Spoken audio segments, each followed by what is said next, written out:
Hello everyone, welcome back to my channel. My name is Anna. For those of you who are new here, hi, hello, how are ya? Today we are reviewing, I picked up from the Jeffree Star Orgy collection.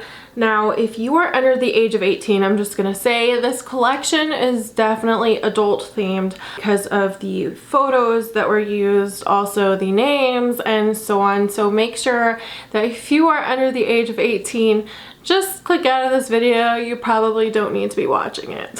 As we all know, Jeffree Star has been asked for quite a long time to launch a nude collection.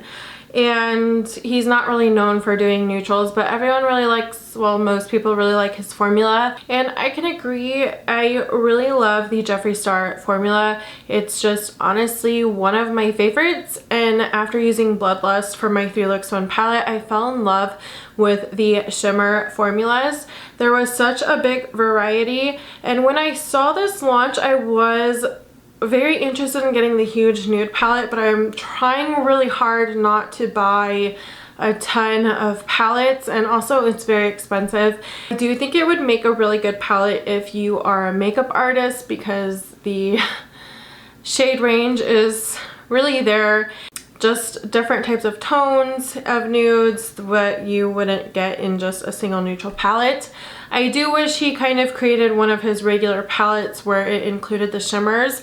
I don't know if it was kind of more of a marketing theme to do them individually, like the small palette have all the shimmers and the bigger have all the mattes, so you felt like you kind of had to buy both to create a look. I don't know if that was them trying to get people to spend more money or if he just wanted to genuinely do something different. I feel like since it is Jeffree Star Cosmetics, they probably felt like they have to do it different somehow. There's only so many ways you can do a neutral palette different, which is why I think he went with the Orgy. Now, I know not everyone is a huge fan of it. Like, I'm not a huge fan of it either. That's just not my cup of tea. But I will say, I think if he had come out with just a very neutral, very friendly term for nudes, I think people would have been like, this doesn't seem like a Jeffree Star Cosmetics product. I feel like there had to be something odd or different or out there about the product for it to be on brand. So I only picked up 2 things. I picked up the mini Orgy. And I did order this all from Beautylish, and normally I get things from Beautylish like that. I did order the day of the launch, and I just got it today, which is Saturday. I ordered it last Thursday, and normally it does not take this long.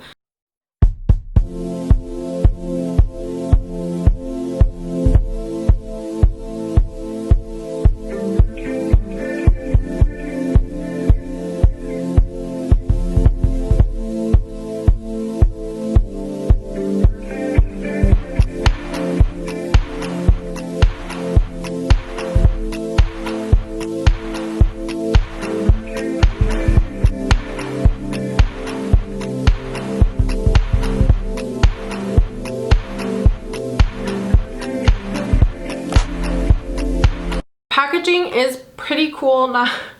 Again, I'm not like a huge fan of, you know, they're very beautiful people, but I do love that it is holographic on the front. It was really fun to take pictures and have the sun hit the holographicness at different angles. As someone who takes makeup flat lay photos, it was kind of cool to incorporate that into my photos. And the actual packaging is the same as the front, except this one has like a very neutral tone to it. The bodies aren't as crazy intense as you see it here on the outer packaging. I do kind of wish this one was holographic as well, but that's fine. It's just light pink with, you know, the theme written on the front. And you get a mirror as always, and here are the 9 shades. Here are the 9 shades. So this palette is $28, which is a lot for a 9-pan palette, especially an all shimmer 9-pan palette, I feel like. But I really wanted it because, again, I used the Bloodlust palette and I fell in love with the shimmers. Now, this brings me to my point.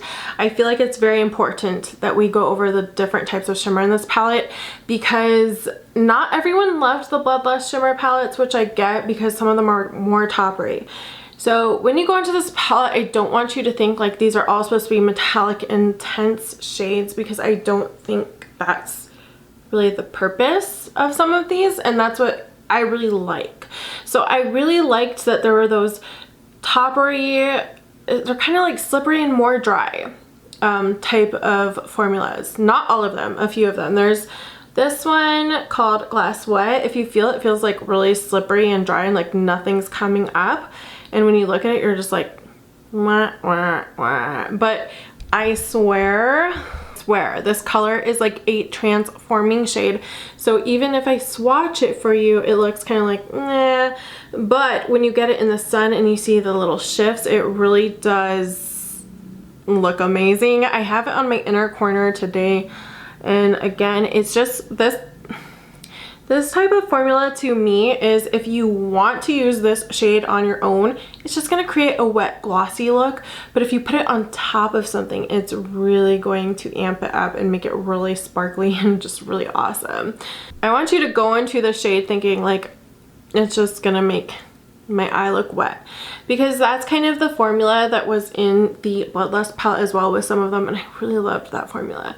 I know, again, it's not for everyone. Then you have another one, and it is in Gagging, and this one is kind of the more, like, it looks so lame when you swatch it. I want you to think of those ones as just, these are the slippery, wet, toppery shades. So you have Glass Wet, which is one. I'm Gagging, which is the other one. I think Foam Party was again one of those two, like you swatch it and you're just like, what is that? That looks like nothing, like it's not even showing up. But again, put it on top of like a matte shadow or whatever. It's so pretty. And even Frozen Fire is kind of like that toppery shade, but I do think it's easier to pick up, and it shows up a little bit cooler because it does have that duochrome effect. So these work best for me when I use my finger or on top of a glitter glue. But if you go in with like a dry brush especially, so if you use a brush, you'll probably have a really hard time and it'll like drive you crazy, like why is this shimmer looking like nothing?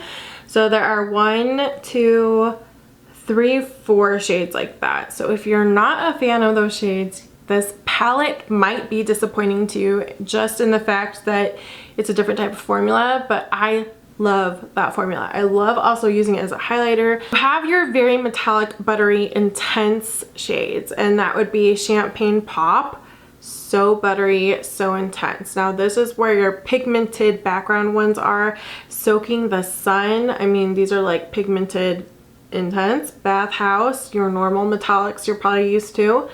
And I don't feel like Explicit is, I mean, it's a little bit, it's pretty metallic, I guess.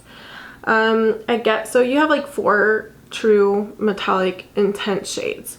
And the last one I would say is Eiffel Tower, and this one, the deepest dark shade, to me is not as intense metallic as these. It's a little bit more satiny, I guess. So these ones are like your one swipe pigmented, intense, insane shadows that like are awesome. Again, this one's kind of more like the satin. It's what I use underneath my eye. Really only 4 out of the 9 shades are really that true, intense, buttery, metallic type of shimmers that I think most people think of when they think of a really good shimmer. So the other formulas are a little bit more tricky to work with. All right, I'm going to show you how I demoed this look. I tried to use as many shimmers as I could. I used 1, 2, 3, 4, and then I also used it as a highlighter. I also think this would make a great highlighter palette. So if you want to see how it demos, then just keep watching. Before I get into the demo, I should mention for the matte shade, I actually used a Raw Christie shade from the Raw Christie Beauty palette, which was, I don't remember what it's called. I don't remember what it's called, but that's what I used. Just because there's no mattes in here. I think we're going to start off by using this as a highlighter. I've used I've used the Bloodlust palette as a highlight before, and I think this one would make a beautiful highlighting palette. Now, I don't know if I want to go into Glass Wet, which is that more topper-like shade, or Gagging. I think Gagging would probably suit my skin tone more. We're going to go into Gagging, which is this kind of champagne-y type shade, and it is very dusty.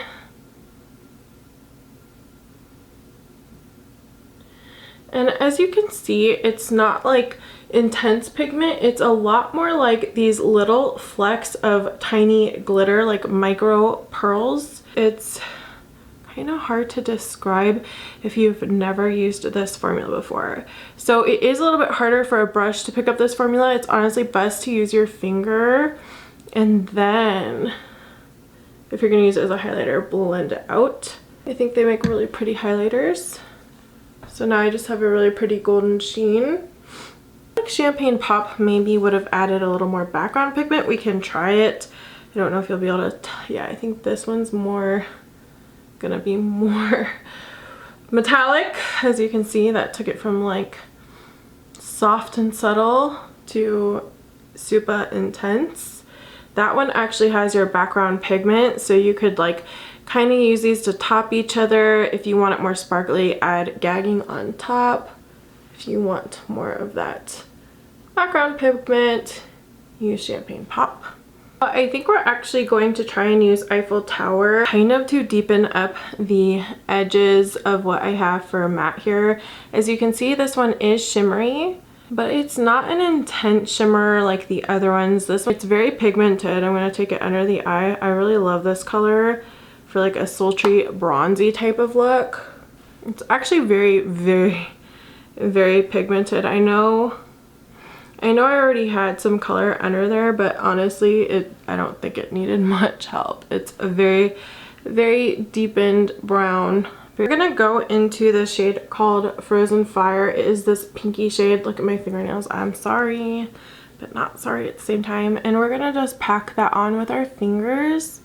The shade works fine without using like a glitter glue, even though it is one of those more toppery type of formulas. This one would make a really beautiful highlighter as well. This reminds me of a limited edition MAC shade that came out with one of their holiday collections. It was really gorgeous. Honestly, it's the most unique shade probably in this whole palette. Next, we're gonna go into Soaking Sun. We're just gonna try and use as many shimmers as possible for this look. And that one is a very intense, that's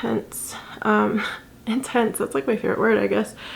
This is a very metallic shade, and it just, I don't know why I used my finger. I definitely could have used a brush for this one because it's more of a regular metallic type of formula. Normally, if I was like to do a look, I would probably go into Champagne Pop or Gagging, but I think we're going to try Glass Wet on the inner corner. It's just that very sparkly white shade. I know people said they have a really hard problem using this in some of the reviews I saw, but honestly, it's all about the finger. You kind of have to just swipe it around a few times and then it will work. Put it on top of the gold, it will just lighten it up and make it a little bit more magical. I'm going to finish up by putting on some eyeliner and some lashes and whatnot, and then we'll get into the gloss. Alright guys, so this is the finished look. That color is so reminding me of that limited edition MAC shade. I can't for the life of me remember, but I remember it was so good that I asked my mom to go get me a backup, and it was from MAC a few years ago from one of their holiday collections, and it's like the same formula and everything. Like, but we're gonna get into the gloss, and I love this formula gloss. It's one of my favorites of all time. It's just a really good formula. I highly recommend them if there's a shade you like to get it. I only own the very sparkly ones because that's just my taste. I don't know how the kind of milkier formulas are, but the sparkly ones I love. This one has a nude cap, which is super cute, and on the bottom, this one is Pretzel Drip. It has a vanilla scent. It smells so divine, and a nice flat tip applicator, and it's so smooth and just one of the best formulas of all time. So it's my favorite lip gloss, honestly. Well, can't get enough of them. They're so good, especially in the wintertime. These feel so moisturizing. Let me swatch that one for you. So this one is kind of like a nudie pink. It has all purple, blue, like every shade under the sun. Little flecks of glitter in there. I think if you have like bloodlust or something and you really enjoy those shimmers, even the more toppery shades, like you're like me and you found a way to make use of them and you really enjoy them, then I think you'll really like this. If you hated those and hated working with that, you might have some difficulties with this palette. You might not love it, but I feel like I'm so happy he puts these shimmers in. Like, these types of shimmers make me so happy. But I know they're not everyone's cup of tea. Metallics in here are amazing. They're exactly what you would expect a metallic shadow to be. And I really like it. And again, this Frozen Fire reminds me of this MAC shade that was limited edition. I will have to try and figure it out. But if you want to see more swatches, I do have a post on my Instagram right now, a photo, and I probably will upload like a video of the swatches as well onto my Instagram, which is just For the Love of Glitter. Thank you guys so much for watching. I hope this video was somewhat helpful to you. Please let me know what your thoughts are on this palette. Do you love it? Do you hate it? I like it and I can see myself using the heck out of it, which is why I picked it up. So I hope you guys have a great day. Bye.